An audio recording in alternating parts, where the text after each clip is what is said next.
Welcome to the Brew Coachman Show, where we discuss how to live your best life. Please like, share, and subscribe. What is Sakma to you? Hey! Hi guys, good evening. Welcome to the Brew Coachman Show. I'm your hostess, Be More, with my partner here.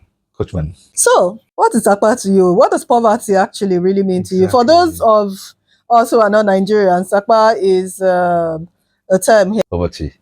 Owu. Owu, Sakma, you know.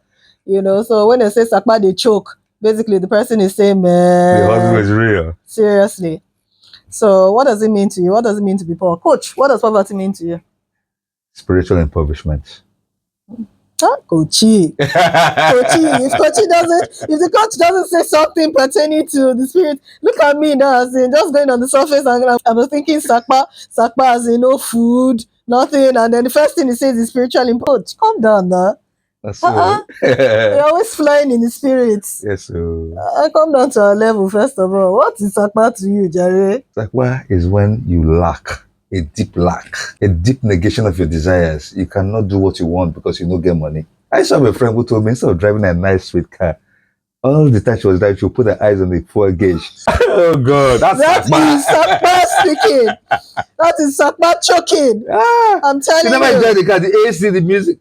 It was That's terrible, that's guys. Sakwa right there. That's terrible. So Sakma basically is a lack of financial independence. Basically, yes, right? Yeah, lack of funds. That's on the surface. Yes. And then if we wanted to delve deeper, a lack of, what was it? Coach, how do you put it? Spiritual impoverishment. Yes. You're depraved, denied, distorted, oppressed, repressed, oppressed.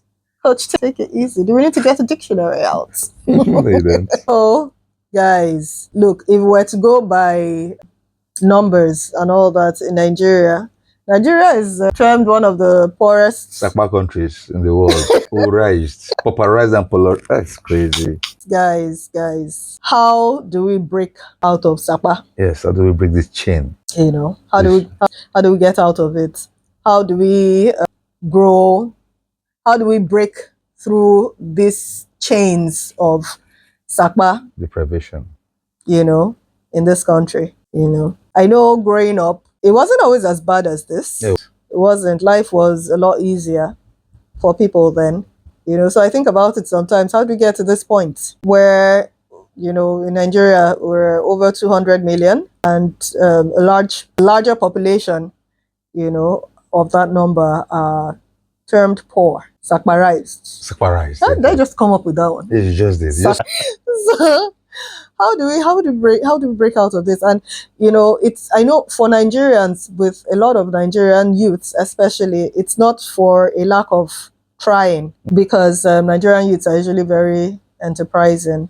Even though one of our presidents said a couple of years ago that we were lazy, but a lot of people tend to disagree with him. Nigerian youths are enterprising. Nigerians generally are enterprising people. They put their hands to work, So, Coach, how do you think we break out of this cycle? As in, I think, you were right, as in when you talked about spiritual impoverishment. So how it was how do we break out of that? What even gave birth to it? You've got to ask yourself that. How did it come about? It was a breakdown in our moral values. It was a breakdown. If you remember back in the 80s, middle 80s, IBB's rule, he institutionalized corruption. It was a breakdown. The things that we grew up with that were sacred no longer are sacred. People are looking for the soft life. People are looking for the shortcuts. People are not looking to work hard. People are not building relationships. So that's what poverty is. When the moral values collapse, it stretches into decadence. And the moral fabric of the society is torn into shreds. That's what it is. That's what it is. People don't take time to work hard anymore. People don't want to read and write. People don't want to. Kids don't want to. They want the money right now. And in the age of social media, they're even making things worse because people are not willing to accept themselves. I remember having a client who told me his son wanted a calculator to study math. I was like, but sir, his calculator is his brain. But they don't want that anymore. So when the Bible says that without knowledge, the people what? The lack of a knowledge is in the downfall of a people. Lack of knowledge. People perish for lack of knowledge. Exactly. So people are no longer willing to stretch themselves. So when a society is decadent, poverty is method. That's what it is. That's hard. it's hard to accept, coaches. What you're saying in essence is that our society is basically morally corrupt Completely. now, Yeah. which is why we are where we are. Yes, ma'am. So I know growing up, as a child born in the 80s, we had values instilled in us. I can remember growing up and going out with my mom and probably like wanting to toss something on the floor, and you'd have a couple of people who tell you not to do that and to go put it in the trash. They'll threaten as a child then, like, or call the police to arrest you or something. People actually cared, then. People say it takes a village to raise a child. Communal, yeah. So we had like people who actually really gave a damn then. Who send? We don't really have that now. You hardly see people who go out of their way to correct a child that isn't theirs. And sometimes for good reason, because people could take offense, but that's the society that we live in now. So what do we say, as in, did we contribute to that, or is it our parents, or is it our leaders? Who do we hold responsible for that? Ourselves? What do you think, Coach? The whole society contributed to it, because there has to be checks and balance.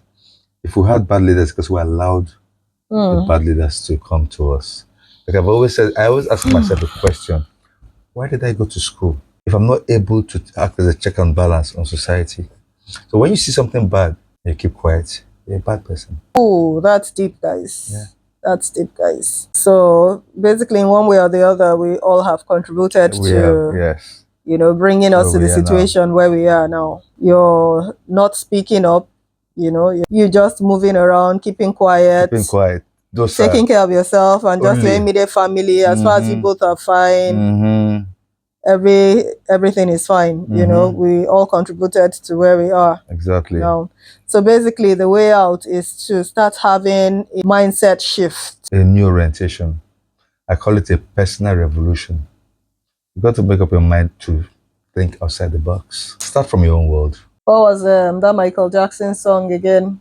I've got to make a change. Look at the man in the mirror. Look at the man in the mirror. The change starts with you. It starts with you. It does. And it's so wonderful about what life is now. You have smart devices called smartphones you can use to create that change. I ask young people, I ask Gen Z every time, what do you do with your phones? What kind of networks are you creating? What kind of people are you talking to? That's deep. What do Gen Z do with their phones? Exactly. The majority of Nigerian youths, right, a lot of people use their phones for marketing, buying and selling. A lot of people actually use their phones as a form of escape from reality. A distraction? A distraction, if you want to call it that. They should use their phone for an attraction to change, to rebel society and themselves. I agree. That's what we're trying to do in the Brave Coach Pan Show. Yes, exactly. It's not how much you have, it's what you do with the small that you have. That's what makes a difference. Yes, it's not how much. So what you do with the little you have. Yes, put it to work. That's why I said one with God is the majority. What is God? The details, the final details, the way life moves. So if you use the small you have, you naturally attract plenty. More. That's how life works. But if you abuse the small you have, you depreciate and diminish. So what Sakba is we've not used what we have. Nigeria is such a rich country. We have no business with poverty. Not one shred of doubt do I have about this statement. No business. But we've collapsed the values. We don't care about good things. When you hear people saying good things, you say, I beg, that one won't chop. Everything that waiting you go chop. Everything you go chop. It's crazy. If you know river rich belle, you never. We are talking about Sakpa, man. Sakpa is concerning the stomach too, very much so. And so you really don't blame people for talking that way. Man shall not live by bread alone. Yes, but the man does not consume bread. Man might just die. So guys, yeah, really. I do understand what Coach is saying here. And jokes aside though, I tend to agree with him. We do have a problem with our morals. Now, I actually wonder, really, as in like, what's going to happen next couple of years, with Gen Z, with our children and their children, like what values are they going to leave? Because they're basically the very little values that they are seeing in society now to work with. So what are they going to grow up thinking? What are they going to pass on to their children? Are they going to have anything that makes sense that they're passing on to their children? And when I'm talking about that makes sense, I'm talking about values, the kind of values people who grew up in their 60s, 70s, and 80s grew up having, that kind of thing. Are they going to have those values? So, guys, let's all start working on ourselves. Let's try to change our mindsets. Let's try to improve our belief system, change our belief system and start turning things around start turning things around for the better. All right. Right, coach? Absolutely. All right. Thank you for spending time with us tonight. We hope to see you on our next show. Have a lovely night ahead. I'll be saying goodbye. As usual, my name is B Moore. Saying have a lovely night, coach. Have a good night. All Stay right. well. Bye, guys. Bye. Thank you for watching the Brew Coachman Show. Don't forget to like, share, and subscribe. Join us next time for another exciting episode.